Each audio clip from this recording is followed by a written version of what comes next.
ఫిబ్రవరి 17. నాకు విశాలత కలగజేసిన వాడవు నీవే.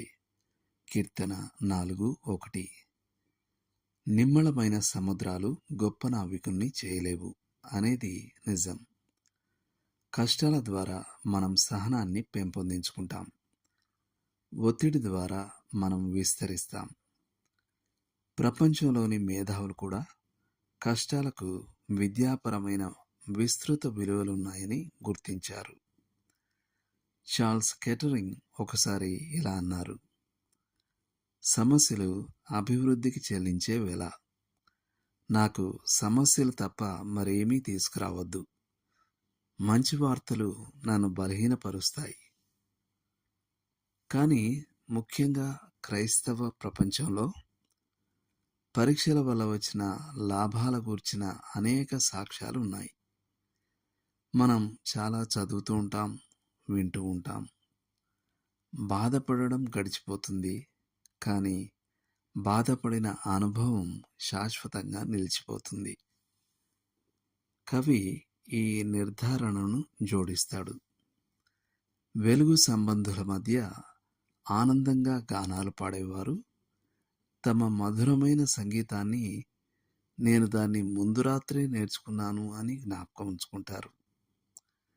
తండ్రి ఇంటిని నింపే అనేక శ్రావ్య గీతాలు చీకటి గదిలో మొదటిసారిగా అభ్యసించబడ్డాయి. స్పర్జన్ తన అనుకరణీయమైన శైలిలో ఇలా రాశారు: నా సౌకర్యవంతమైన మరియు సులభమైన సమయాలు మరియు సంతోషకరమైన గడియల నుండి నేను పొందిన అనుగ్రహం అంతా ఒక నాణెమై ఉండవచ్చు, కానీ నా దుఃఖాలు, కష్టాలు మరియు బాధల నుండి నేను పొందిన మంచి పూర్తిగా లెక్కించలేనిది. స్తుతికి మరియు ఉలికి నేను ఎంతో రుణపడి ఉన్నాను. కష్టమే నా ఇంట్లో ఉన్న అత్యుత్తమమైన సామగ్రి. అయినా మనం ఎందుకు ఆశ్చర్యపోవాలి?